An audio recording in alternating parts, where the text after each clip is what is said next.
To the channel MPTET work 3 का notification जारी हो चुका है। पात्रता एलिजिबिलिटी क्या होगी? डीएड, बीएड या डीएलएड वाले इनमें से कौन से स्टूडेंट फॉर्म भर सकते हैं? DEd first year second year में से कौन एलिजिबल होगा? साथ ही सिलेबस के बारे में बात करेंगे। मिनिमम एज कितनी होगी? एग्जाम पैटर्न क्या होने वाला है? साथ ही क्वालिफिकेशन के लिए क्या क्राइटेरिया होगा? इसके अलावा एग्जाम फॉर्म कब से भरे जाएंगे? साथ ही एग्जाम कब से शेड्यूल किए जाएंगे?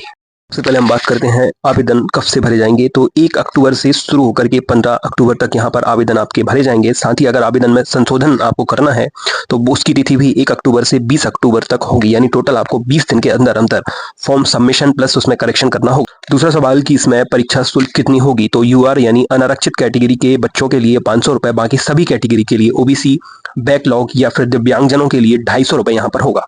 साथ ही इसमें पोर्टल शुल्क वगैरह ये सब आप देख लीजिएगा। नेक्स्ट क्वेश्चन है कि एग्जाम कब से स्टार्ट होगा? तो एग्जाम जो है वो 10 नवंबर 2024 यानी संडे से स्टार्ट होगा। इसमें आपकी 2 पालियों में एग्जाम होगा। सुबह 7 से 8 के बीच में रिपोर्टिंग टाइम होगा पहली पाली के लिए, वहीं उनके लिए एग्जाम टाइम 8:30 बजे से 9 बजे तक के बीच में दिशा निर्देश पढ़ने का समय, साथ ही 9 से 11:30 बजे तक, यानी कुल 2.5 घंटे का प्रश्न पत्र आपके सामने होगा।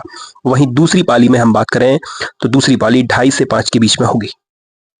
अब सबसे बड़ा जो सवाल था कि बीएड वाले क्या इस एग्जाम को दे सकते हैं, तो यह नोटिफिकेशन की तो इसमें क्लियर लिखा हुआ है गा ऑप्शन में कि माननीय सर्वोच्च न्यायालय के दिनांक के निर्णय के अनुसार बीएड योग्यता वाले अभ्यर्थी पात्र नहीं होंगे। यानी ये कसमकस की स्थिति खत्म हो गई कि बीएड वाले एलिजिबल होंगे यानी बीएड वाले एलिजिबल नहीं होंगे।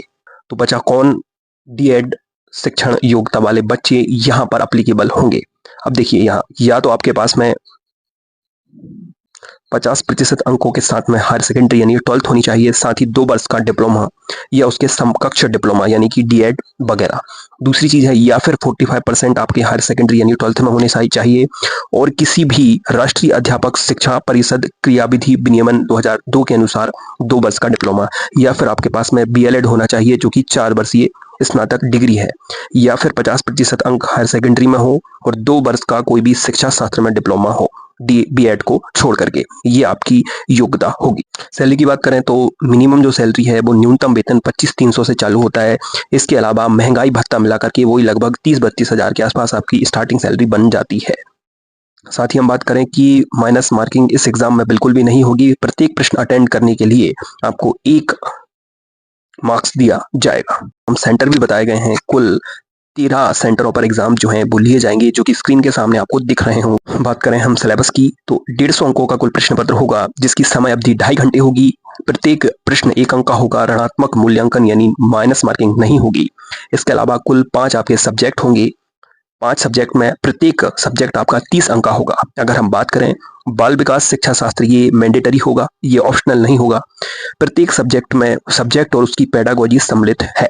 इसके अलावा कुल 4 भाषाएं होती हैं, हिंदी, अंग्रेजी, उर्दू और संस्कृत। इनमें से आपको 2 भाषाओं का चयन करना होगा। साथ ही गणित और पर्यावरण ये भी मैंडेटरी होगा, ऑप्शनल नहीं होगा। तो इन 5 सब्जेक्ट्स में 30-30 मार्क्स के साथ 150 अंकों का कुल प्रश्न पत्र आपको दिखाई देगा।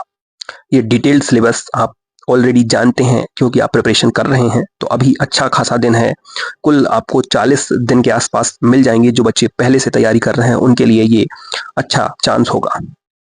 इसके अलावा एक और एडिशनल जानकारी कि जिन लोगों ने 2020 में पात्रता परीक्षा पास कर ली है उन्हें अलग से पात्रता परीक्षा देने की आवश्यकता नहीं है। हाँ, अगर वो इस पात्रता परीक्षा में जो स्कोर आया था उसमें और सुधार करना चाहते हैं, उन्हें ऐसा लगता है कि वो और अधिक स्कोर अर्जित कर सकते हैं, तो वो ये पात्रता परीक्षा दे सकते हैं। इसके अलावा जिन्होंने बीएड करके 2020 में पात्रता परीक्षा दी है वो पात्रता परीक्षा मान्य नहीं होगी, उन्हें दोबारा डीएड के जरिए पात्रता परीक्षा देनी होगी क्योंकि बीएड को कंप्लीटली बाहर कर दिया गया है। साथ ही बात करें कि मिनिमम एज आपकी 21 साल होनी चाहिए। मैक्सिमम का कोई फंडा यहाँ नहीं रखा गया है, यानी पात्रता परीक्षा तक अगर आपकी 20 वर्ष की उम्र है तो कोई दिक्कत नहीं है। चयन परीक्षा होगी उस समय तक, उस वर्ष में जो जनवरी होगी उस वर्ष तक आपकी जो आयु 21 वर्ष हो जानी चाहिए। साल भर के बाद अगर पात्रता परीक्षा होती है तो जिन बच्चों की उम्र 20 साल है उन्हें बेनिफिट मिल जाएगा, प्रथम वर्ष में नहीं। जिन्होंने फर्स्ट ईयर के एग्जाम दे दिए हैं और जो सेकेंड ईयर में आ चुके हैं वो भी एलिजिबल होंगे। स्क्रीन के सामने आपको दिख रहा होगा जो भी व्यावसायिक योग्यता परीक्षा में जो अंतिम वर्ष में है यानी सेकेंड ईयर में है वो विद्यार्थी एलिजिबल होंगे इस पात्रता परीक्षा को देने के लिए। जानकारी कैसी लगी कमेंट करके जरूर बताएं। अधिक जानकारी के लिए आप कमेंट बॉक्स में कमेंट ड्रॉप कर सकते हैं। Thanks for watching this video.